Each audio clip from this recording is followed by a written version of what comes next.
Big news for anyone who loves the history of D-Day. Matt McLachlan Battlefield Tours has just launched a brand new tour that visits the D-Day beaches and lots of other sites in rural France, and all from the comfort of a luxurious cruise on the Seine River. Now, we ran this tour in 2024 and it was a huge success. It sold out in a matter of weeks. So now we've rolled it out again for 2025. But this time, there'll be 3 departures in June, July and September, giving you 3 times the opportunity to join us.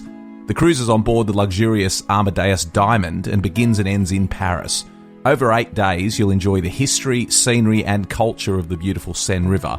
But as an exclusive offering just for our passengers, you'll enjoy 2 full days touring the D-Day landing beaches in both the US and British sectors, plus daily seminars on board the ship that unpack the history of D-Day. And like all our tours, you'll be hosted by one of our expert historians who'll bring the story of D-Day to life. And if you've been on one of our tours before, you'll know that our historians really are the best there is. This is an exclusive cruise and places are extremely limited. Visit battlefields.com.au to book your place today. To make switching to the new Boost Mobile risk-free, we're offering a 30-day money-back guarantee. So why wouldn't you switch from Verizon or T-Mobile? Because you have nothing to lose. Boost Mobile is offering a 30-day money-back guarantee. No, I asked why wouldn't you switch from Verizon or T-Mobile? Oh. Wouldn't. Because you love wasting money as a way to punish yourself because your mother never showed you enough love as a child? Whoa. Easy there. Yeah. Applies to online activations. Requires port in and auto pay. Customers activating in stores may be charged non-refundable activation fees. Weight loss. It needs to be fast and sustainable. Noom GLP-1 starts at just $149 and ships to your door in 7 days. Take it from Lauren, who lost 22 pounds on Noom. If I come off of the GLP-1, it's not going to automatically make my weight yo-yo back. $149 GLP-1s? Now that's Noom smart. Get started at Noom.com. Real Noom user compensated to provide their story. Individual results may vary. Not all customers will medically qualify for prescription medications. Compounded medications are not reviewed by the FDA for safety, efficacy, or quality. Hello everyone, it's Matt McLachlan here, producer of Peter Hart's Military History. And just a couple of very quick housekeeping announcements before this week's episode. Firstly, the British Podcast Awards are coming up and voting is now open for members of the public, so we would really appreciate it if you could log on and cast a vote for Peter Hart's Military History. It would really mean a lot to Peter and Gary, and they'd get a real thrill out of receiving your vote. The website for that is britishpodcastawards.com/vote. So britishpodcastawards.com/vote. If you could jump on there and cast a vote for Peter Hart's Military History, it would be greatly appreciated. Also, check out the new podcast series we now have available, a sister podcast to Peter Hart's Military History. It's called Treasures from the Vault. And in that podcast, I examine wonderful items and historic documents in great museums and archives around the world, and then talk about the history that relates to those items. So go to your favourite podcast app, check that one out. I'm really excited about it. It's been really popular in its first couple of weeks of launch. It's called Treasures from the Vault. We've got stories on Jack the Ripper, Shakespeare's first folio, the first Japanese Zero shot down in World War II. There's lots of great history there to be found on Treasures from the Vault. And the last bit of housekeeping news, and probably the most important, is the Gallipoli evacuation book we've been talking about. We're currently editing it. It will be released, printed, published in September, but it's going to go on sale from June. The pre-sale is going to begin in June. And if you order the book via our website, which is livinghistoryytv.com, you will receive a special bonus from Peter Hart. And that is a wonderful interview with Peter, a private interview that only people who buy the book in the pre-sale will receive. And in that interview, it's basically a behind-the-scenes look at the construction of the book. Peter's going to talk all about his motivations for writing the book. He's going to break down each chapter, each period of the evacuation, and talk about it in detail. And most importantly, it's going to include the audio files of the veterans that he spoke to in those decades as the oral historian in the Imperial War Museum. So you will get to hear Gallipoli veterans in their own voice telling you what it was like to be at Gallipoli. It's going to be a wonderful interview with Peter Hart, really a director's cut behind the scenes of putting the book together. So you will get that for free if you order the book during the pre-order period, which begins in June. So look out for information about that pre-sale. It's going to be on our website, livinghistoryytv.com. Pick up the book when it comes out in September. In the meantime, enjoy this week's podcast. A Living History production. I'm Peter Hart, and for the last 40 years, I've interviewed thousands of veterans about their experience of war. Join me on a journey through the pages of history. Welcome to Peter Hart's Military History. Hello, and welcome to Peter Hart's Military History. This is a series of podcasts designed to present what we know about military history with a bit of humour sketched in. We don't always know a lot about military history, and I'd like to welcome Gary Bain, who is my partner in crime, and I think crime might be how some people see this next episode. What's it about, Gary? Morning, Peter. Yeah, we're really stretching ourselves today. We're going to present the next two podcasts, I believe, are on Waterloo, and today's is on the road to Waterloo. We visited Waterloo one cold November about 2 years ago, I think. Bloody freezing.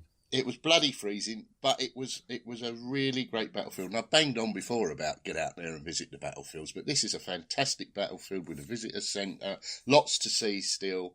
La Haye Saint and Hougomont's still there. We barely touched the surface of it, did we? Because we only had a day. And that's probably going to be reflected in our podcast. Well, to be fair, in preparation for that visit, I bought a yard of books. And I think you had about best part of a yard of books as well. I actually read one of them. Yeah, and now we've got, preparing for this podcast, my wife's not pleased. I've now got 3 yards of books on Waterloo, Napoleonic warfare, and the rest of it. And I'm not going to pretend that either of us is an expert in any way on this subject. We would now describe ourselves as we've read a few books on it. Yeah, I think, and I would recommend, Peter, for those that approaching this as I was as a layman, Peter and Dan Snow's book on Waterloo. That's a really good place to start, I thought. Although you could try, as you referred to it, the Dan and John Snow book, which is something entirely different. That was your. I used to when I was at university. I hadn't been to the lectures, and I used to buy a book that explained things simply for the simple-minded, which I was, and I used to call them noddy books, and my big ears and noddy. My noddy book was originally for that trip was Gordon Corrigan's book on Waterloo, which I found great for providing a background. Also a lecture he did was great on the background. I was at that lecture. And then my first real book that I really looked at was Mark Adkins' Waterloo Companion, which I thought was going to be a noddy book and turned out to be, in my view, quite a tour de force. Really, really dug into it, didn't it? And it's got wonderful maps and a fairly cool and dispassionate analysis, but providing a background to the whole campaign. And then you moved on to another book, didn't you, by John Graham? I've forgotten the title. What was that? Voices of Waterloo. Voices of Waterloo. I always want to call it Letters, but it's not. There is a book, Letters of Waterloo, but Voices. I thought that was a really good read. It was easy to read, and it was made up largely of contemporaneous records, and I think that's a good place to start as well. Whereas my sort of next progression was to Phil Clayton's Waterloo. I think you've got that as well, but you didn't find that as quite... No, I found that quite difficult going, to be honest. I started it, but I didn't finish it. It's the story of my life, that, Peter. Well, your wife has told me several tales about you not finishing things. And then we finished up. Both of us bought the Waterloo Archive, edited by Gareth Glover. I don't know whether it's Glover or Glover. Glover. I've never met him. The 6 volumes of contemporaneous, what a great word. You used that, accounts. And then my final reading was John Hussey's masterwork. Now, John Hussey is a mate of ours. He's getting a bit on. I'm not sure he described me as a mate of his. I think the word acquaintance might be deployed. I sat on a table with him once. Well, you should have sat in a chair round the table. He looked at you a lot more. But his Waterloo, the Campaign of 1815, 2 volumes, is, in my view, a masterwork. And if you're getting, it's a cool, dispassionate analysis. Having said that, we're now going to give our views on the road to Waterloo. And we're probably going to disgrace disgrace the name of all these fine authors who've helped us get to the state we are in now. But should we? I mean, this is the road to Waterloo. Waterloo was fought on Sunday, 18th of June, 1815. And for 9 hours, 200,000 more men, backed by 537 guns, fought one of the sort of decisive, the greatest battles of the world. To meet one's Waterloo it's a popular saying for decisive failure, isn't it? I mean, and I believe it was used just before you left Transport for London, where you were head of commerce, I believe. Just before then, you met your Waterloo. Yeah. And another phrase often associated with it is Waterloo, how would it feel if you won the war? Yes, that was from the blessed ABBA. Yes, that was. But so it's also a battle between three of the greatest generals of their age. And people say three. I include Blucher now. They've got different skill sets. And we'll be looking at the way the three of them were so brilliant but so different. And what this podcast is about is the road to Waterloo. How did they come to be there on the 18th of June? What had happened before that? What had led up to that fantastic battle? And I think probably it's all down to one man. Who do you think that man was, Gary? Come on, tell us a bit about him. Well, I presume you're referring to Napoleon. Napoleon Bonaparte, 46-year-old man, born in 1769 in Corsica. He was a well-educated man, trained as an artilleryman. He'd fought at that point nearly 50 battles, and frankly, just about won most of them. He was a supreme strategist and tactician, but at times he didn't really worry about casualties. So that's interesting, because that's something that comes out, doesn't it, during this tale we're about to tell. Sometimes he's only interested in results. Would you say that's fair? Yeah, I mean, he was a great supporter of the revolution in France. He had a connection with his soldiers. It was very weird because he wore a uniform, but he wore it under a battered old grey overcoat. As he approaches Waterloo, he's putting on a bit of weight. You know, he's middle-aged. He's, you know, as we all do, Peter. We all do. We all do. We're all getting a little bit podge around the stomach. But he had plenty of energy. You know, one of the things he was known for was being on a horse and riding up and down all day and being in the battles. And he even at Waterloo, when, you know, arguably he was on the wane, he demonstrated considerable physical resilience. He did. So I think, one of the things people get, and the famous Waterloo film, he's portrayed as being, you know, almost on his deathbed. I think this is overstated, and certainly if you read the books, a lot of these, and the analysis shows that. We better sketch in his background. He'd fought the enemies of the French Revolution in the 1790s. He was a great supporter of the French Revolution. You were quite right, especially when it was him. Because he seized power in 1799 and then put the revolution to bed, so to speak, by becoming emperor in 1804. Not exactly a republic in many ways if you're the bloody emperor. Although you could argue that, you know, his invasion of Europe was to try to bring enlightenment to those countries which were still suffering under the feudal system. Yeah, enlightenment at the point of a bayonet. Yes. Freedom. He fought. The number of campaigns he fought are brilliant, but it all came to a bit of an end following the invasion of Russia. The disastrous Russian campaign in 1812. I believe Tchaikovsky wrote a good song about it. Yeah, but it's worth noticing that in some of his many successes leading up to 1812, he had actually beaten the Russians at Friedland in 1807. So, you know, he had a level of confidence about what he was doing in 1812. Not surprised. He had good reason to be confident, didn't he? This was followed. He was defeated by the Sixth Coalition of the major powers: Austria, Russia, Prussia, and of course Britain. Although we don't do much fighting at this stage, we're busy in the peninsula.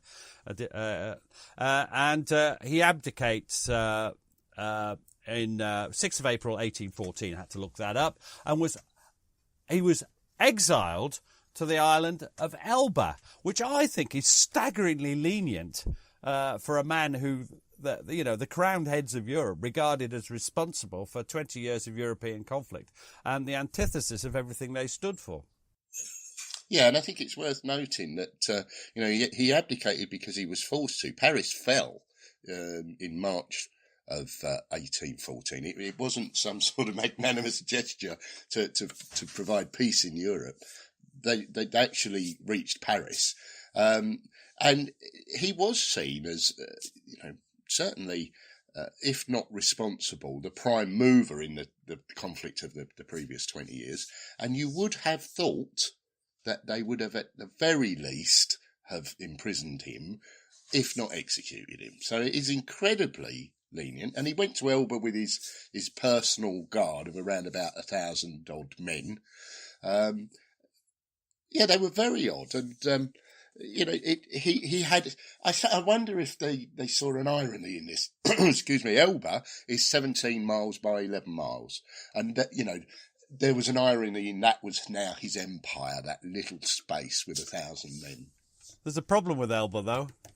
It's a bit close to Corsica, it's close to quite France. A lot of things. Yeah, it's not exactly out of the way, is it? And the person who replaced him was Louis the 18th, I think. I'm going for 18th. Louis. It's definitely called Louis. Yeah, we'll go for Louis. We'll go for Louis. And he was not popular. He was unable to get a grip. He was overweight. He was he couldn't stop his more extreme supporters starting to attack the freedoms, brought in any freedoms that remained from the French Revolution. And Napoleon, 26th of February 1815, Napoleon sees his chance. And this is the most incredible tale, that I'm about to tell, we're about to tell, that just is staggering, isn't it, Carrie? It is. I think I would add, Peter, Napoleon was getting news. He was getting news from France and Vienna while he was in Elba, and he was encouraged by that news. He was encouraged by the way Louis was treating the people of France, and particularly the veterans of the campaigns that had been, campaigning with him. They were treated poorly, and also, that encouraged him. Also, the England, Austria, Prussia and Russia were all starting to fight amongst each other. Not actually fight, but there were threats of declarations of war and things like that. But Prussia in particular was being a complete arse over Poland. There's something unusual. You very rarely find the Prussians being difficult over Poland. He saw his opportunity. 26th of February 1815, he leaves Elba on 3 boats. There's a lot of interesting stuff about whether there was collusion. Let's glide past that. He lands at, where does he land? He lands... It's the modern Côte d'Azur. Yeah, and he gets there on 1st of March, it looks like. He lands, because, yes, he's held up by wind, I remember that now. He lands... I've been held up by wind before now. Yeah, you have. Yes, we'll perhaps hear some of it from Fred later. Fred, the farting dog, later in the podcast. He lands, and as he lands, and he goes through... Then this begins 100 days. Now... I'm not sure I like the title 100 Days. I hate it in the First World War. It's bollocks then. It doesn't include what really happened. And I think it doesn't mean anything here either. So what date does the 100 Days start then, Pete? Precisely. No idea. Does it start the 26th of February when he leaves Elba? Does it start when he lands in France? Does it start when he arrives in Paris? And when does it end? Waterloo, or when he abdicates for the second time? It's a meaningless sort of statistic. It's a catchy, stupid title. It's very catchy. It's much more catchy than the 127 Days. Yes, or whatever it is, because I've no idea what it really is. Napoleon, when he lands, has this no shooting rule. His men don't... There's no military. He just basically, I call it bearing his chest. And in one literal occasion, he just goes forward and says, if you want to shoot me, shoot me. And everywhere the troops join him. And in particular, there's one famous bit of satirical thing put up in Paris. There's no need to send any more soldiers. I'll have enough. Because every time they send some soldiers to join him, they desert and join him. The most famous of these is Ney, of course. Marshal Ney, who had turned his coat. He was one of Napoleon's real, supporters, and he was sent, and he was doing all that. I'll put Napoleon in a cage and bring him back to Paris. But when he actually was faced with it, he just deserted, turned his coat again, and joined Napoleon. So they marched in all some 500 miles, an average of 20. 500 miles, but the Proclaimers, they marched 500 more. Yeah. Yeah, all right. That's a load of complaints. So I've been waiting all night to get that gagging. Well, it was worth the wait, Gary. It's worth the wait. It's an average of about 24 miles a day, and they had no casualties. And he got to Paris I'm just going to look it up, on the 20th of March. So, it took him 20 days. It's amazing. And the Bourbon court, Louis' court, they leave Paris ahead of him, don't they? I think about the 19th of March. Yeah, they bugger off to Holland. Realistically, a small force lands. I shouldn't imagine it's causing too much concern to anybody, 1,000 men landing. But as he's getting progressively nearer to Paris, he's getting more men, and the king becomes so worried that he, in effect, runs away on the 19th of March. Run! Don't blame him, do you? No, not at all. And so Napoleon's back in Paris from 20th of March, and the question is, how are other people going to react? How are England, Austria, Prussia, Russia, Spain, everybody else going to react? They're not natural allies, are they? And as I say, they'd been in Russia and Prussia and Austria had been rowing about Poland and Saxony at the Congress of Vienna. There'd been real trouble. But on the 25th of March, that which is not long for great powers to react, they're all together anyway in Vienna. They each pledged an army of 150,000 men to defeat Napoleon. Britain's basically acting as paymaster. They'd contribute what they could. But they were in, a lot of their army had been sent off to fight the Americans. Always a good idea. Sorry, American fans. It's just a joke. But also, they'd been reducing their army in size, as had other European countries, because there was no longer a threat from Napoleon as they perceived it. So, they weren't having any of it. And from their perspective, you can understand why. But one thing I'd like, when you look at these countries, at the regimes in charge, particularly the autocrats in Russia, Prussia, Austria, they're not nice people. And there's that great joke by Mitchell and Webb of the people in the Nazi uniforms saying, are we the baddies? And sometimes in the story of Napoleon, and I know you don't, we're both conflicted about this, are we the baddies? Is it not the case that Napoleon is enlightenment, is a genius, a man who's capable of unbelievable things? Or is he a flawed genius who's also has to be stamped on because in the end he's a dictator? And I waver between admiration and thinking of him as an enemy. Well, there is an admiration. I mean, the age is called Napoleonic. He influenced the age, and you have to admire that. But he was a dictator. He was power mad. He wanted power. He installed, as you well know, members of his family into the crowned heads around the countries that he invaded. And some of his marshals.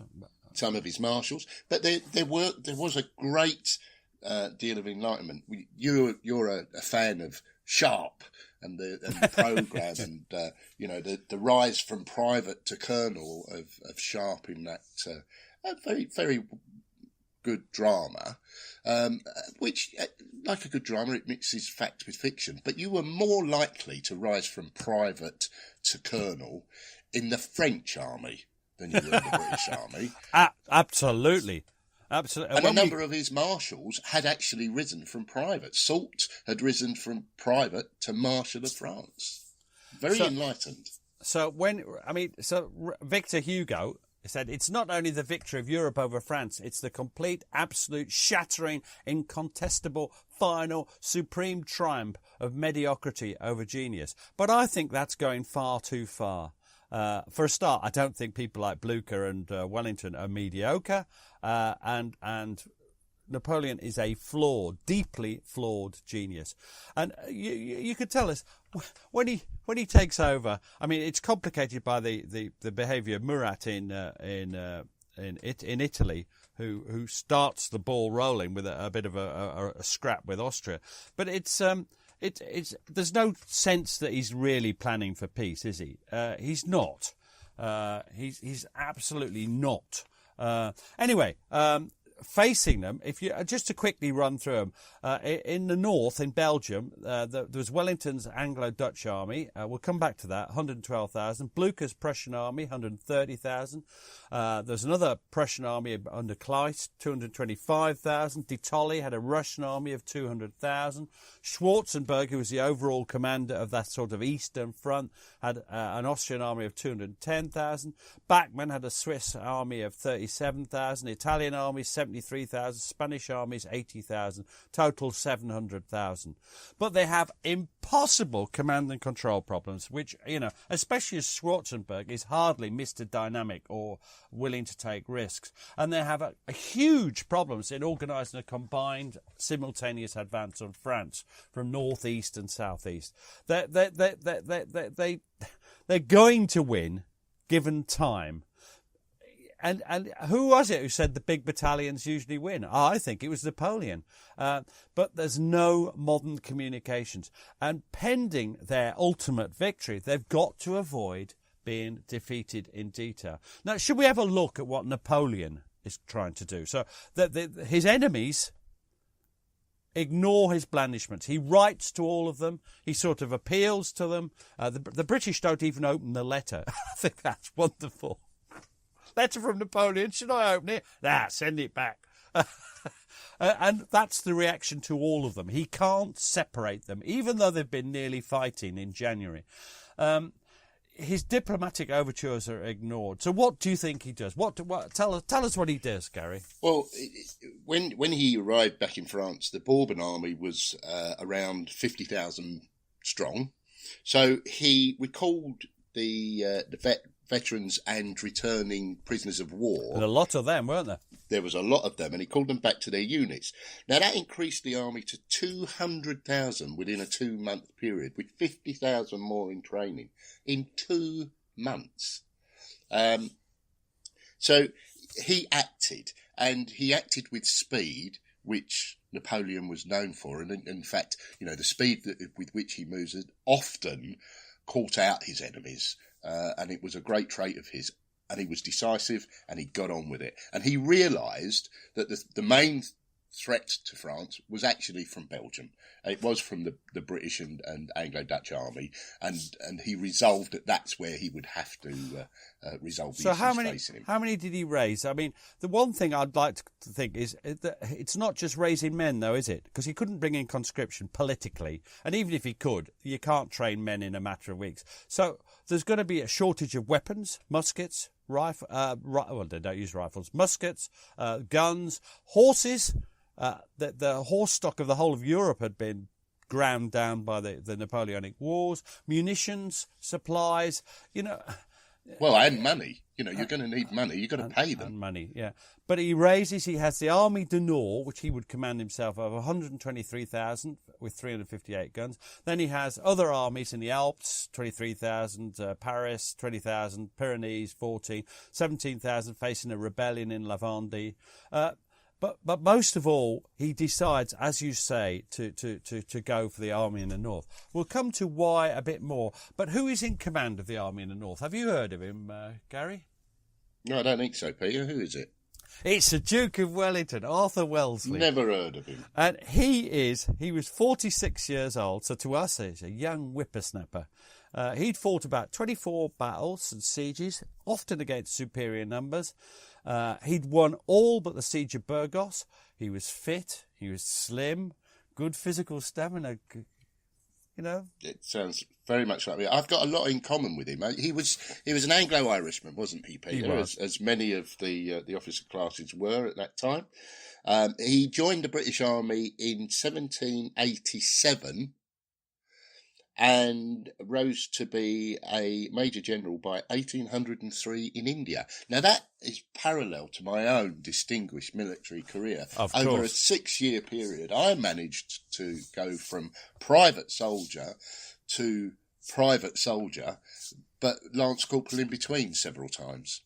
Yeah, if you counted each of those promotions as a promotion, you'd have been I'd have been a Major General. You'd have been a Major General as well. So in number of promotions, you were equal to the Duke of Wellington, and I think we ought to give you the respect. He was known to have a laugh like a horse with whooping cough. And his nickname to his son, he had quite a large nose, was Nosy. He didn't wear a uniform. It's quite strange that a lot of them don't seem to, on service wear. He wore drab clothes and a black hat. And what I love about the hat was he wore it fore and aft as opposed to sideways like Napoleon. They're quite similar hats, but they just wore them at different angles. I love that. You can tell them apart.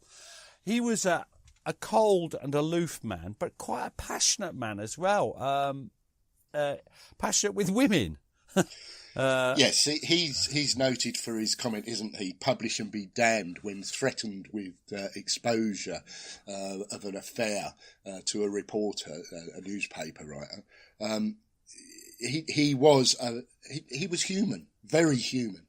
Yeah, but he was also distant. He's a strange personality because how do you think he got on with his men? I mean, how do you feel? I mean, because it's distant, isn't it? Yeah, I mean, excuse me, he referred to his men as the scum of the earth, but, he was very, very careful with their lives. He wanted to preserve the lives of his men. But if you think about it, common soldiers, they were drawn from, the lowest rungs of society. They came from slums, prisons, and unlike the Royal Navy at the time, you couldn't press men into service with the army, so they had to be recruited, and alcohol played a large part. So they were recruited from, the lowest in society. So he was right, in a sense. They were exactly what he described them as. I'm interested, as you say, he preserved their lives where possible. And that's different from Napoleon, isn't it? Yeah, it's very different from Napoleon, and Napoleon thought of Wellington as a second-class general. It's quite interesting because the men don't particularly like Wellington, do they? But they love Napoleon, and yet Napoleon couldn't give a fig for their lives, but took them to victories. Wellington, who actually preserved their lives and in one sense cared for them, but he was a disciplinarian, wasn't he? He was, and there are. You mentioned right at the start, there's 3 generals on this battlefield. So, Blucher, for example, was noted for loving his men. So we'll come back to him, but you've got this very different approach amongst the generals to how they treat their men. So what he was a master of defence, wasn't he? He'd made that reputation time and time again in India against superior numbers, in Peninsula time and time again. He'd driven them out, as you said earlier, from Spain and Portugal. I think a point we both like about him is he was bad-tempered. And, he was. I mean, he was a calm man on the battlefield. It's rather odd, but he was really bad-tempered, and boy, did he judge you. If he made his mind up about you very quickly. And if you didn't know the answer, I mean, his staff learned that if he asked you a question, how many miles is it to East Finchley from Haringey? If you didn't say 6, no matter what the answer was, you had to have an answer. Because he'd go berserk if you didn't answer. Wise subordinates would just come up with anything feasible and then adjust it, later. I love that. He wasn't happy with his army that he was given and we'll come back to this. He described them as infamous, very weak, ill-equipped, and he was ruder than that at times. Although rather bizarrely, he had confidence in their ability to deal with anything the French would throw at them. Yeah, there's some different things going on. Contradictions there, aren't there? He is sent from Brussels. He's in Brussels. He's in Vienna. And he's sent to Brussels. He gets there 5th of April. And he found that, as he said, his army had been cut to the bone. His Peninsular army had been almost disbanded, sent to America, all sorts of things. They were a polyglot army, and this is where this myth of British superiority rather takes a dent, because it's not a British army, is it? I mean, there's people from all over the place. I mean, you know where they come from. A lot of them are German, aren't they? Yeah, you've got King's German Legion, you've got them from Hanover, Nassau, Brunswick, Holland, Belgium. Some of these people had actually fought for Napoleon previously. In the last campaign. The Belgians were, I mean, some of them were wearing French uniforms, weren't they? Yeah, and he was worried about the quality, wasn't he? So he sort of mixed them up with some of his better soldiers. But, even the English regiments weren't English. They had large contingents of Irish there. He really wasn't keen on the army that he had. Or his staff officers. You had to change a lot of them. Let's look at the Prussian army then. So Wellington had 112,000 men, 203 guns. The Prussians, 130,000 and 304 guns. And as you mentioned, Field Marshal Gebhard von Blücher to us. He reminds me of you in some ways. Dashing, debonair, uncouth, illiterate. That's not true. You're not illiterate. He's a soldier's soldier, though, isn't he? His nickname, Old Forwards. But he's older, isn't he? He's more like my age than your age, 72 years old. He's 72. He was known to hate the French. And I use the word hate advisedly. But as I mentioned earlier, he loved his men. He called his men my children. And they called him, rather like the Smurfs, Papa Blücher. I think it's wonderful you brought the Smurfs into the road to Waterloo. Yes. Oh God. Yes, I've just remembered. Has that thrown you at all? Just a bit. I was just remembering that one of my friends in the band, those Naughty Lumps, used to refer to chasing women as smurfing. I shouldn't have thought of that. Anyway, or said it. No, or said it. Now, the Prussian army had problems. It was short of money, and they had a system for supplies, but it wasn't working very well. The German states were all meant to contribute towards the supplying, but it wasn't working very well. And Blücher had a noted chief of staff, Lieutenant General Graf von Gneisenau, and he's often said to be the brains behind the determination and unwavering purpose demonstrated by Blücher. Funnily enough, I have a more negative opinion of Gneisenau because I've been reading Hussey and several others point to many mistakes and overall just that Blücher is the real figure. And the Gneisenau deals with the details and everything, but actually Blücher provides a direction, I think, as well as the... So he's not just a brainless puppet. He's actually providing a direction as well as a determination. So it's interesting. But Gneisenau is important, and he is extremely bright. They're having trouble with their Saxons amongst their ranks, and Blücher executes 6 or 7 of them and sends the rest home. 14,000. Well, he executes officers, doesn't he? He sends 14,000 soldiers home. Now, Napoleon decides to advance into Belgium, there's a reason for that. There's lots of reasons for that, which we'll be covering as we go on. The Prussians, they're centred at Namur. You'll need a map of Belgium for this, and we'll put one up. Namur and Charleroi, and they're I say centred, but they're quite scattered. And this is a problem, and the Allied army is very scattered. The Second Corps under Rowland Hill and the Cavalry Corps under Uxbridge are between Brussels and round about Ypres even, covering all the way, covering the southwest approaches to Brussels and Ghent. First Corps and William, Prince of Orange, are based around Lecomte and Nivelles, guarding the Mons-Brussels road. And the reason for this is twofold. One, Wellington, who's in overall sort of command, didn't know which of the several roads to Brussels Napoleon would go. Wellington is not commander of the Prussians, but he's liaising with them and providing direction. He thought they would come up the Mons-Brussels road. And even when the Napoleon attacks, he thinks it's a feint. And this is the point. The Allies are on the defensive because they're waiting for the main forces, the Austrian and Russian armies, to advance on France's the eastern frontier. Directing, that's what this means that they're surrendering the initiative to Napoleon. If you're on the defence, you always surrender the initiative.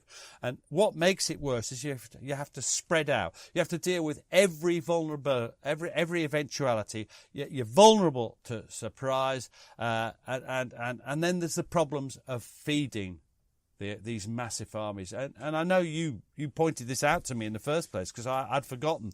But particularly with the Prussian army, you've got to forage. Now, you mentioned the size of these armies. They spread out over miles and miles and miles because you can't just descend on a little hamlet, of 100 people and feed an army of 100,000. That's just not possible. So that I don't think people realise how spread out these armies were. And, that meant that when you first encounter the enemy, you're probably going to be outnumbered.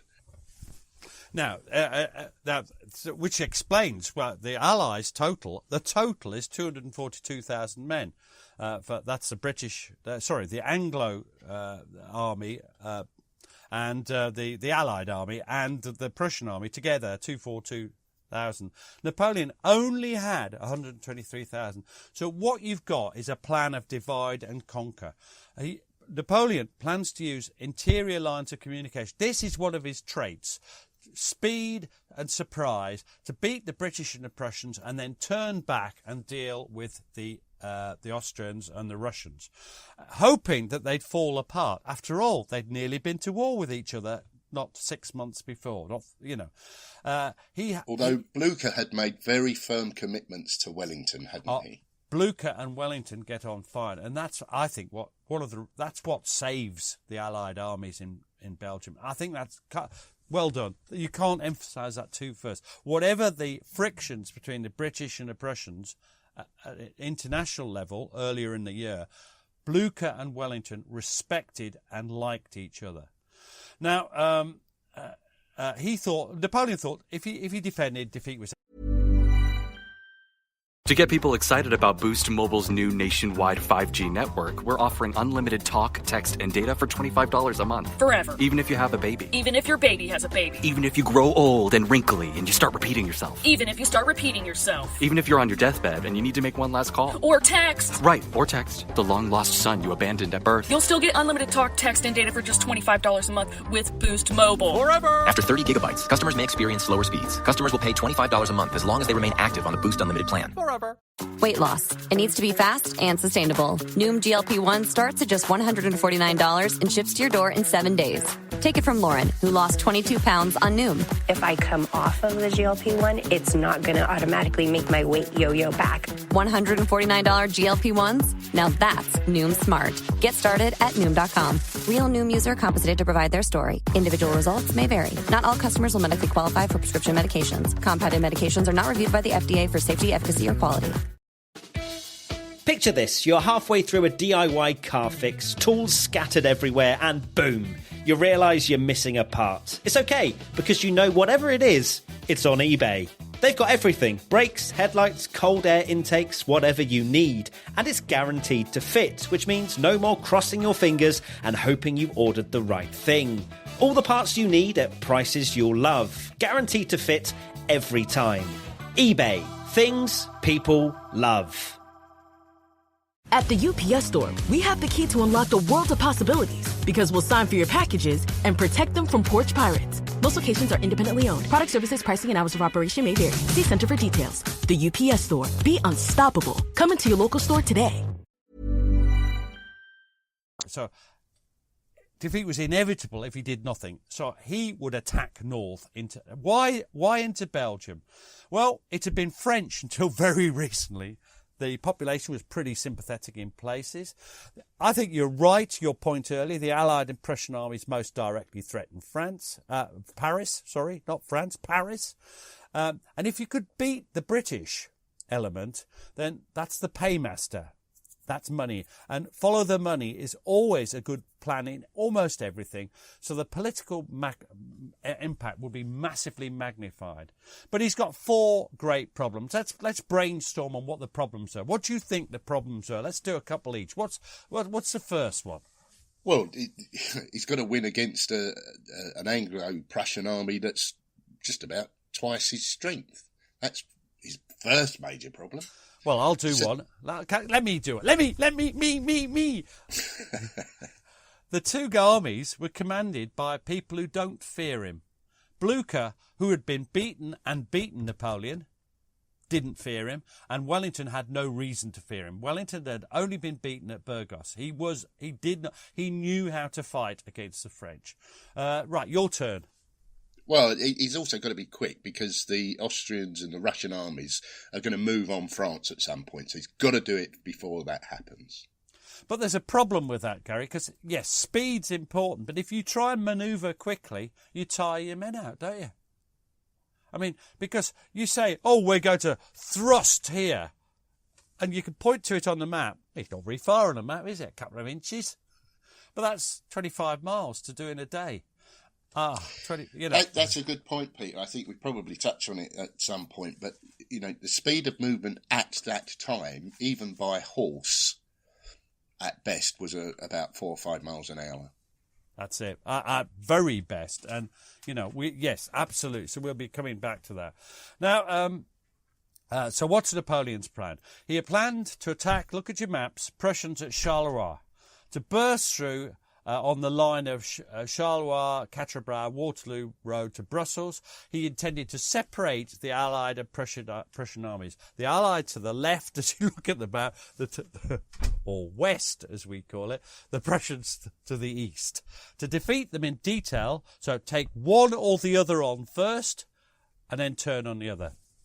Yeah, and I think at this point I'd say that Wellington thought it was most likely that the Mons Road would be the line of attack, which is, you mentioned earlier, he thought this was a feint, and that explains why he thought it was a feint. Absolutely. Now, to carry out this sort of plan, Napoleon needs utterly reliable commanders. But do you know, Gary, he didn't make good choices, partly because half his best commanders were... Some of them weren't choices, were they? Some of them refused point blank to rejoin him. And some were dead. Yes. All past it. I mean, we all have a sell-by date. Transport for London, in my view, were shockingly premature in deciding you were past your sell-by date. But, everyone at the War Museum were entirely right that I was past my sell-by date. But we've all got sell-by dates, and some of them were a bit past it. I think you're old enough to be pre-sell-by dates. So he still had some good generals, but he left 2 of his best, Davout and Suchet, back in France. And he appoints Marshal Soult as his chief of staff. Now, tell us a bit about Soult, Gary. Well, he was a good soldier. He'd risen from private to marshal. It's, we mentioned some of them had. He unfortunately was following a bit of a genius in Berthier, who had been the previous chief of staff. He'd been the war minister under the Bourbons, so again, turncoat. There's a theme developing here. He'd not had any experience as a senior staff officer. He was a short man, bow-legged, like yourself. Dutch disease. Dutch disease. A gifted soldier. But he had no staff officer experience. But it's not helped by Napoleon's manner of command, is it? Because arguably he previously shown himself to be untrustworthy when he was in Spain. The army didn't like him at all. They didn't trust him. His orders were completely gobbledygook and imprecise. At times, and Napoleon, who would think on hoof and come up with an idea and want it done, and now was absolutely the wrong style for Soult. He didn't master the nitty gritty of staff work, and at the time you mentioned the lack of communications. He didn't send multiple copies of messages, so if something went awry, it went. So awry. even the basics, he sometimes even missed. the basics, and some historians, and I use the word historians in its proper context, Peter. They consider him responsible for treachery to Napoleon, in that he was. They see it as willfully incompetent. I'm not sure you could be willfully incompetent. I think they go too far, but it's not his finest hour. No, Waterloo. no. Now, two of his other generals. I'm going to sketch these through. One is Marshal Ney. Another turncoat. Flaky, I think, is the word I'd describe it. Tortured by self-doubt after he changed sides again. And he was ignored by 2 months and suddenly called forwards. We're going to come back to that. And the other senior commander that we're going to deal with a lot is Marshal Grouchy, who's inexperienced at this level. He'd only just been promoted, and he was definitely confused by the imprecision of the orders as transmitted by Soult, and he was tortured by his jealous subordinates, particularly name-check Van Damme and Gerard, who seemed to be absolute bastards. Go that way. No! willful just insubordination there, not incompetence. Especially Van Damme. He later on proved competent, but he doesn't do well at Waterloo. We'll come back to that. So he divides his army into three parts. The left wing is under Marshal Ney. And here's a quote. Napoleon said, what does Napoleon say, Gary? Bonjour, Ney. Oh, French. Is it all in French? No, just the word bonjour, Peter. Oh. Bonjour, Ney. I want you to take command of 1st and 2nd Corps. I will give you besides the light cavalry of my guard, but do not make use of it. Tomorrow you will be joined by Kellerman's cuirassiers. Now go and drive away all the enemy along the Brussels road and take up a position at Quatre Bras and await further orders. So he calls him up and then gives him imprecise orders, and he has no staff. So this doesn't start well for Ney, who's not the most intellectual of officers to start with. Yeah, you may correct me here, because I'm scratching in my memory, but I like Kellerman, I think, because he's referred to as the ugliest man in the French army. Yes. Yes, you would have an empathy with him.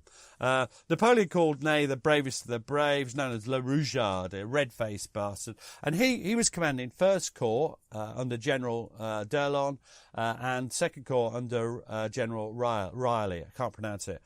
So there we go. In all, he's got 47,000 men and 100 guns. He's on the left wing, the left side. The right wing's under Grouchy. And he has Van Damme commanding 3rd Corps, Gerard 4th Corps, and a cavalry corps, 46,000.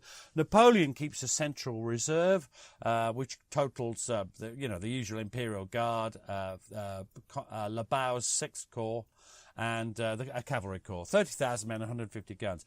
His intention is flexibility. He'll send the left wing under Ney and the right wing under Grouchy down into Belgium, and he will maintain the central reserve to be added to whichever force he wishes to smash the opposition. On Thursday, the 15th of June, at 3:30 in the morning, the French crossed the Belgian frontier. The cavalry first, and the long marching columns of infantry. And what problems, as a transport expert, and you are, we joke about this, but you do know a lot, what problems do you think that they faced? Well, there's going to be congestion for starters. The roads are going to be blocked. You've got 1,000 men in columns of fours, so that's about 300 yards, I would have thought. Artillery, cavalry, more. A corps would take hours to pass a given point. Hours and hours. They'd be bunched up. Think about a convoy. You've got a convoy of men in a convoy of lorries. They concertina, don't they? Yeah, they do. The people at the back seem to have to go faster to stay level with the front, don't they? I mean, that's a standard army thing even today. Lots of veterans have told me that. Yeah, and on top of that, you've got sloppy staff work, as you referred to earlier. So he's got real problems. There's a betrayal. Surprise. Are you saying that some of his officers weren't trustworthy? Some of his officers would change sides at the drop of a hat. So who's this then? General Louis Beaumont. He was previously a royalist. He served under Ney. He was the commander of the 14th Division, which was leading the formation of the 4th Corps under Gerard, and he deserted. But not only did he desert, he took a copy of Napoleon's orders to the Prussian headquarters, which they were very pleased to receive. Blucher described him as a cur must always be a cur. It didn't really have any impact, but there was a lot of disruption to the French because, it raised questions of loyalty about the former royalist officers, which was most of them, let's face it. Yeah, most, except for the ones who went with him, Yeah, so he's got real problems. And then, I don't know if people know Charleroi. It may be that we can get a map up of Charleroi as well. There's a bridge crossing, and that acts as a bottleneck. So you've got all of these problems, and then you've got a bridge. And of course, suppressions. And what's worse is there's another bridge just a few miles along the river they could have used, but they didn't. They did eventually, but there was a delay. They could have used them out. Now, how does Wellington react to this? He thinks Charleroi is a feint, and the real attack would be on the Mons-Brussels road. To such an extent that, because he's heard that things are happening, but he doesn't want to create alarm. So he attends the Duchess of Richmond's ball in Brussels. And that sounds very grand.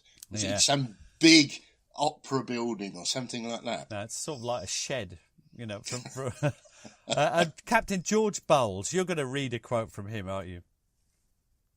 Yeah, I think it's fair to say that it wasn't only Wellington that attended. They were all of his there. officers, most of his officers attended the ball. Captain George Bowles reports, the Prince of Orange came back suddenly, just as the Duke of Wellington had taken his place at the supper table, and whispered for some minutes to his Grace, who only said he had no fresh orders to give and recommended the Prince to go back to his quarters and go to bed. Go to bed! The Duke of Wellington remained nearly 20 minutes after this, and then said to the Duke of Richmond, I think it's time for me to go to bed likewise, and whispered to ask him if he had a good map in his house.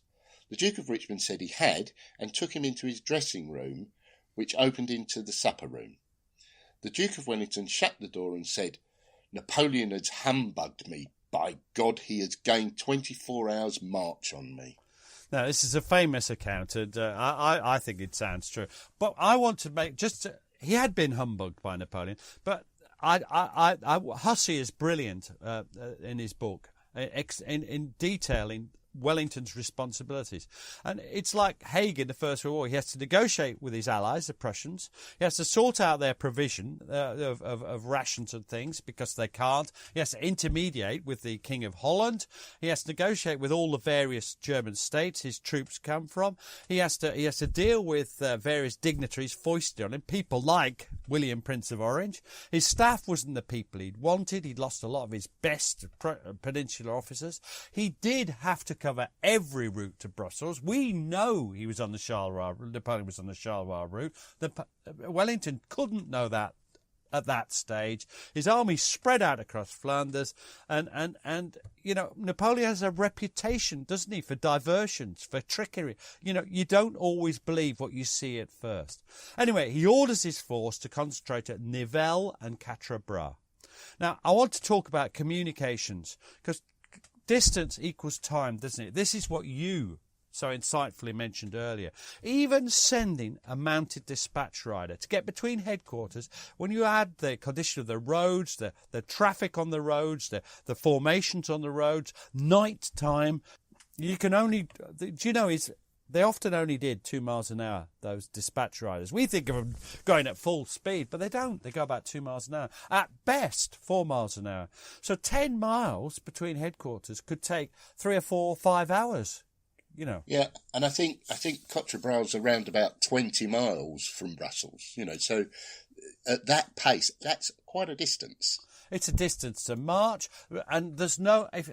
If you send an order, you have to wait to get confirmation the order's been received and that they're doing it. There's no telephone, no semaphore, no telegrams, just riders and messages. You can't change your message once it's sent. You can only send another messenger. What happens if that one arrives first? Then you're buggered, because It's the same for both sides, and God, does Napoleon suffer from it. But both sides struggle. Then you've got to you give orders to a unit to march, but they've got to have their brekkie, they've got to pack up, they've got to get on the road. They take up miles of road space. They've got their ammunition, their baggage. Distance equals exhaustion. Now, if you've marched 15 or 25 miles a day, how do you fancy a fight at the end of it? It's difficult, isn't it? It's difficult. And if you're foraging, you might not only have marched that sort of distance, you might not have eaten. So, 15th of June, Napoleon's... There's problems, but it's not a bad day for Napoleon. They make progress. He starts to separate the Prussians and the British. And then 16th of June, his plans, they changed during the day, but his initial plan was Ney was to advance on Brussels, sweeping aside the 6,000 or 7,000 Allied that are gathered at Quatre Bras. Meanwhile, grouchy Napoleon would attack and defeat the Prussians at Ligny. Now, this changes later on because Napoleon sees a chance to destroy the Prussians by bringing up part of Ney's force, D'Erlon's First Corps, to strike at the exposed flank of the Prussians. But that's not his original plan.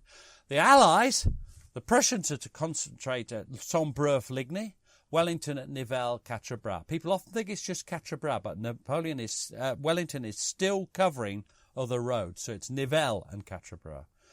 The Prussians take up defensive positions not on the Sombreuf Bridge, as they'd intended originally, but forward of that in Ligny Valley in a series of villages, which they fortify.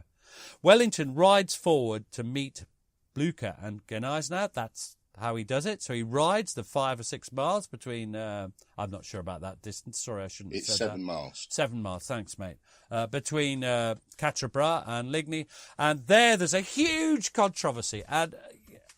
it's my view, and I follow Hussey and others, that Wellington promises to support the Prussians at Ligny, provided he wasn't attacked himself by a significant force. I think that's a reasonable supposition, given everything we know about Wellington. And in actual fact, people go on and on about Wellington not supporting the Prussians at Ligny, but actually they didn't support themselves because their own 4th Corps, commanded by von Bülow, wasn't there because he's another bad-tempered general. He didn't like the tone of Gneisenau's message, so he just didn't do anything for a day or so and was late. He didn't get to the battle at all. So Ney would hold Wellington at Quatre Bras, and as I say, Napoleon came to see it as a chance to destroy the Prussians at Ligny. Now, the Battle of Ligny is incredible, isn't it? It's just awful fighting in these villages, Ligny and the rest of them, Saint-Amand and others, said he. And here's a quote from General de Brigade, Brigadier Charles Huchet, who was one of Napoleon's aides-de-camp. Go on, Gary, tell us what it's like. Picture this, you're halfway through a DIY car fix, tools scattered everywhere, and boom, you realise you're missing a part. It's okay, because you know whatever it is, it's on eBay. They've got everything, brakes, headlights, cold air intakes, whatever you need. And it's guaranteed to fit, which means no more crossing your fingers and hoping you ordered the right thing. All the parts you need at prices you'll love, guaranteed to fit every time. eBay, things people love. Weight loss. It needs to be fast and sustainable. Noom GLP-1 starts at just $149 and ships to your door in 7 days. Take it from Lauren, who lost 22 pounds on Noom. If I come off of the GLP-1, it's not going to automatically make my weight yo-yo back. $149 GLP-1s? Now that's Noom smart. Get started at Noom.com. Real Noom user compensated to provide their story. Individual results may vary. Not all customers will medically qualify for prescription medications. Compounded medications are not reviewed by the FDA for safety, efficacy, or quality. For 5 hours, 200 pieces of ordnance deluged the field with slaughter, blood and death, during which period the French and Prussians, alternately vanquished and victors, disputed that ensanguined post, hand to hand and foot to foot, so that no less than 7 times in succession Ligny was taken and lost. This is vicious street fighting, and the Napoleon, as often, he was a master of artillery. He would concentrate his artillery to provide a tactically significant force. But cannonballs, you think, they're old-fashioned, they don't explode. Oh, God, they're awful, awful, awful weapons. And here's a quote from Jacques Martin, an officer with 45th Infantry Regiment. Take it away, Gary. The music of the cannonball doesn't vary. It has only 2 notes. When these projectiles arrive in full flight, they remain invisible and announce their passage only with a short whistle which chills the soul. When they ricochet, which is to say after they first hit the ground, they travel on in successive bounds, and then you can see them coming through the air like so many black dots, when they make a sort of moaning noise, a plaintive sound, inexpressible in words. They then produce an extraordinary optical illusion. Each of these points seems to be heading straight for your face. That is what makes people duck or bend down to avoid the blow. And if they hit you, they smash you. They just take your head off, they go smash through. They take arms off, they take legs off, and the sheer brutality, and they don't stop with you. They go through a whole file of men, a whole column of men. The fighting is awful. It's also awful because of the hatred between the Prussians and the French. This is based on the French invasions of Prussia and the Prussian invasions of France. And this is Richard Wellman of the 29th Prussian Infantry Regiment. In the streets of the village, we fought with clubbed muskets and bayonets, as if overcome by personal hatred. Man battled against man. It seemed as if every individual had met his deadliest enemy and rejoiced at the long-awaited opportunity to give expression to this. Pardon was neither asked nor given. The French plunged their bayonets in the chest of those already falling from their wounds. The Prussians swore loudly at their enemies and killed everyone that fell into their hands. There is no quarter given, asked or given. It's murderous fighting. And you cannot forget this battle. It is not a secondary battle. This is a major battle. Now, thanks to the failure of French staff and communications, Napoleon doesn't get a decisive victory. And this is because d'Erlon's First Corps, which you will remember was with Ney's force, Napoleon sends orders that they are to march and hit the right flank of the Prussians facing Ligny. Now,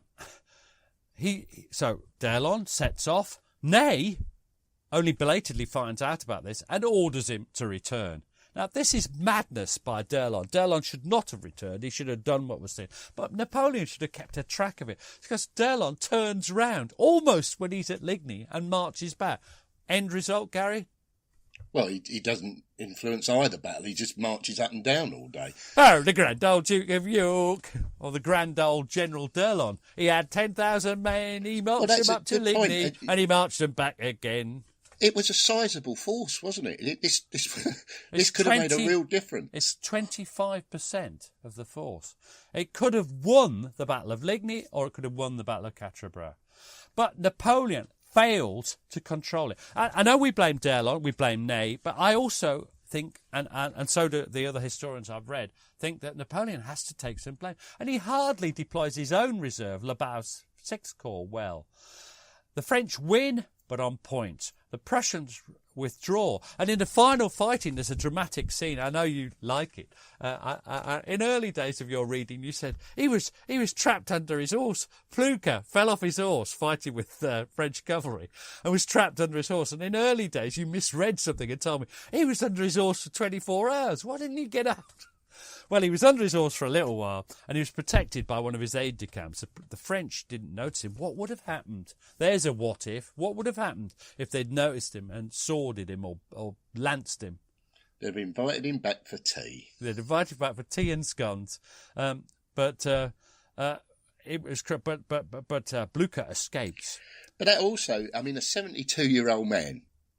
72-year-old man. Under a horse. Under a horse.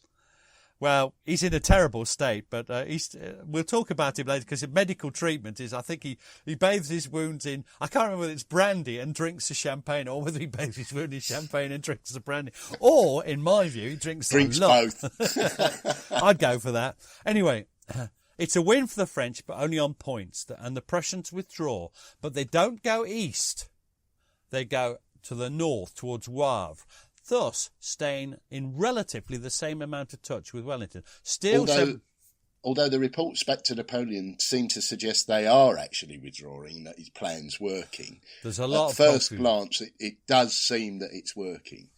Now, this leads on to the Battle of Quatre Bras, doesn't it? Which, Quatre Bras means forearms, Peter. Not forearm, as in, this is turning into a Two Ronnies sketch. Four candles. 4 candles. I love that. It means forearms, as in the number 4. I've got you. Although I believe it's also known as 3 roads, isn't it? Oh, shut up. 3 arms. Anyway, now here, this battle is strange because Ney, who's only just taken over, hasn't he? The day before or the day before that, I can't remember now. And I don't know what happens. Is he tired? Is he lethargic? Are the troops tired? Are the troops out rummaging for food? But he doesn't deploy his forces for battle until 2 o'clock in the afternoon, 1400. Now, he was only originally faced by 6,000 or 7,000, but because he only launches his attacks late, and piecemeal attacks at that, what happens is, as he moves his forces forward, Wellington moves his forces. They're coming in from Brussels and they're coming in from Nivelles.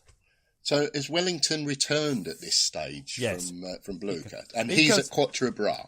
As ever, that's controversial. So what time he gets back, there's arguments about it. I think he gets back about the time it starts. Now, I want to talk about the problems faced by those men marching towards Quatre Bras. And this is from Second Lieutenant Heinrich von Gegen, and he's with Nassau Light Infantry. And they spend the whole day marching, and this gives you an inkling of what they're facing. We were faced with an extraordinary commotion. An entire baggage column was on the retreat. The immense English baggage train blocked the road in a way that the troops had to march on the fields next to the road and became even more tired than they had already been. And it gets worse. For an hour and a half, we marched between 2 files of wounded soldiers, among them quite a few men of our 2nd Regiment. Some of their lightly wounded, and wisely told their comrades that everything had been lost, their entire regiment dispersed.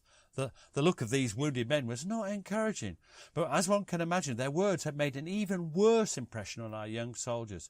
Most of the wounded that we met were Scottish Highlanders and Brunswickers, the latter having lost their sovereign on this day. I was most impressed by the Scotsmen. Only seldom could one hear one of them moaning or crying. They never stopped moaning at me on Facebook and Twitter, I can assure you. Hello, Derek from Hayek.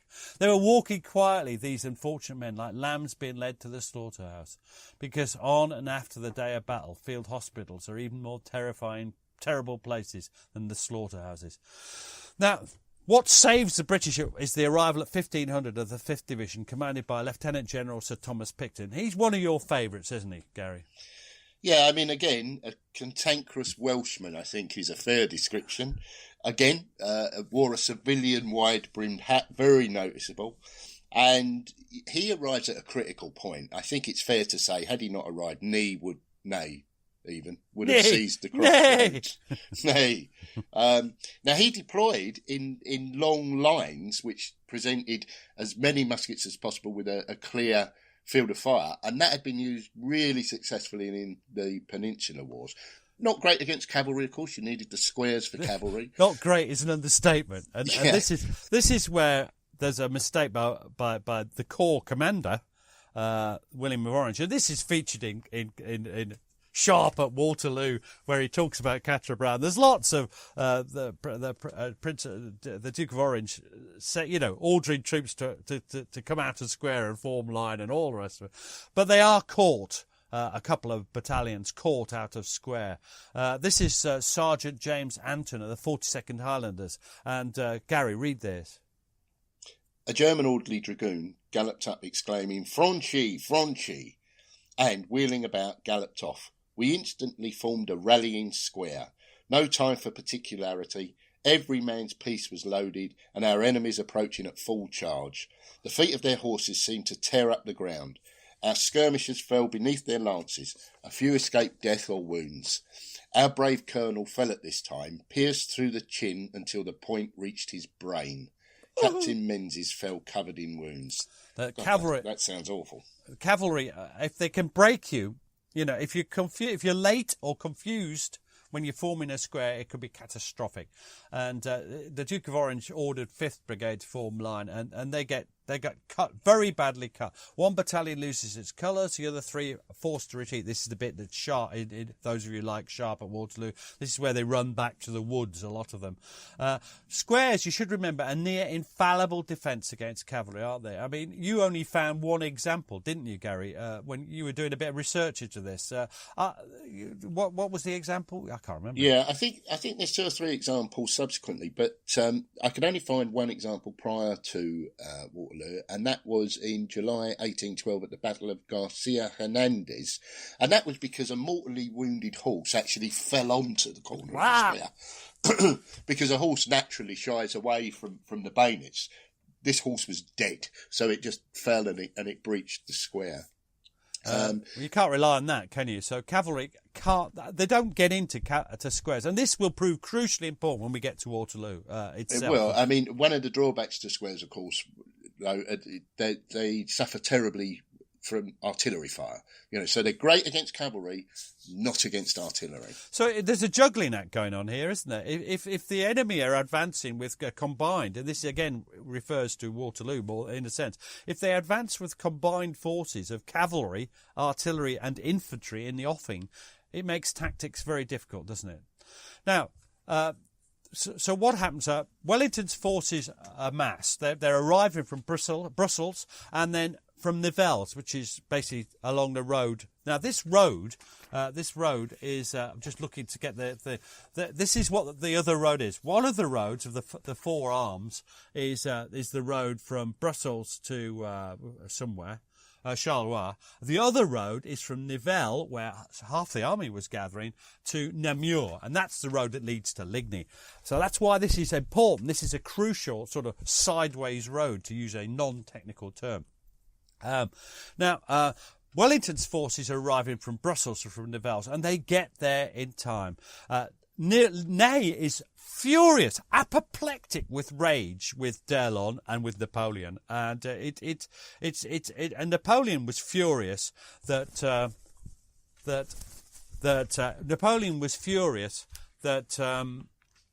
he'd been deprived of his victory. So everybody is furious.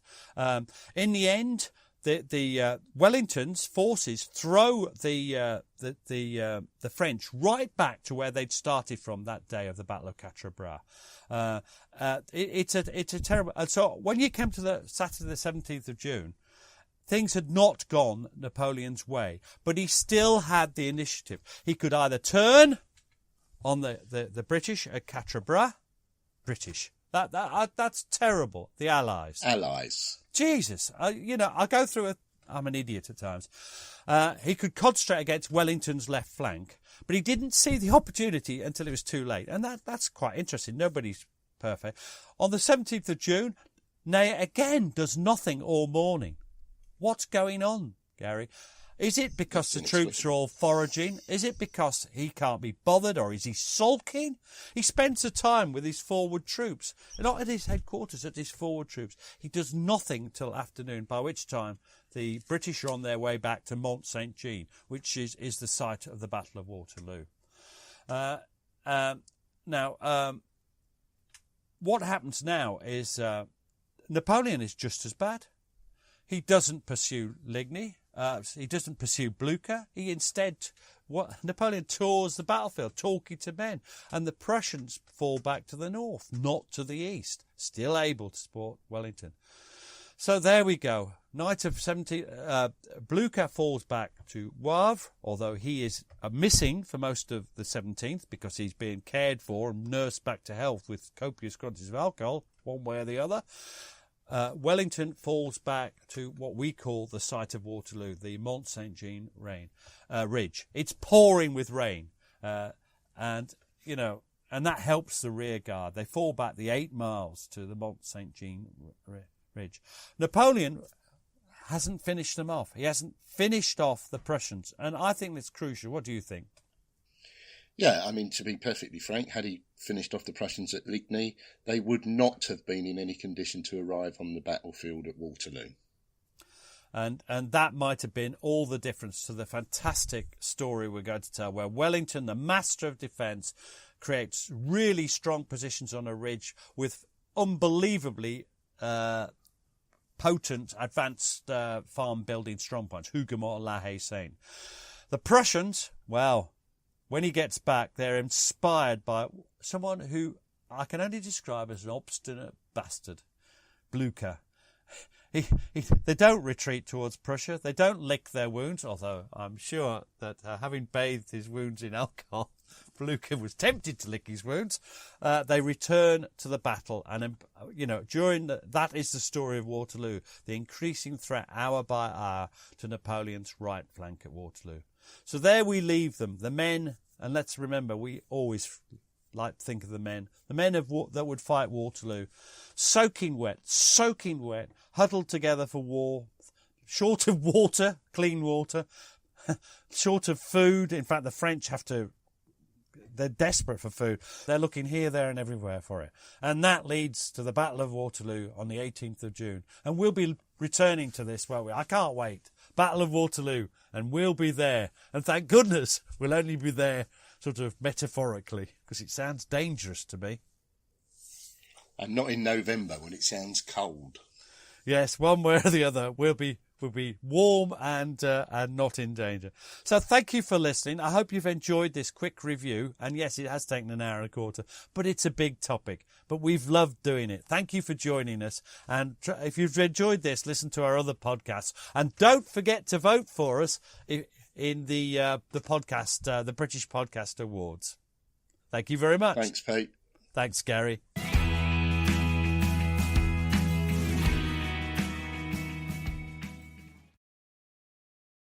Thanks for listening. Follow us on Twitter and Facebook to learn more about each episode. And if you'd like to support the podcast, you have a couple of options. You can buy us a coffee at buymeacoffee.com/PGMH, or consider subscribing to the podcast for only £2 per month and get ad-free listening and bonus content. You can find links for both on our Facebook and Twitter accounts. Sounds great, doesn't it?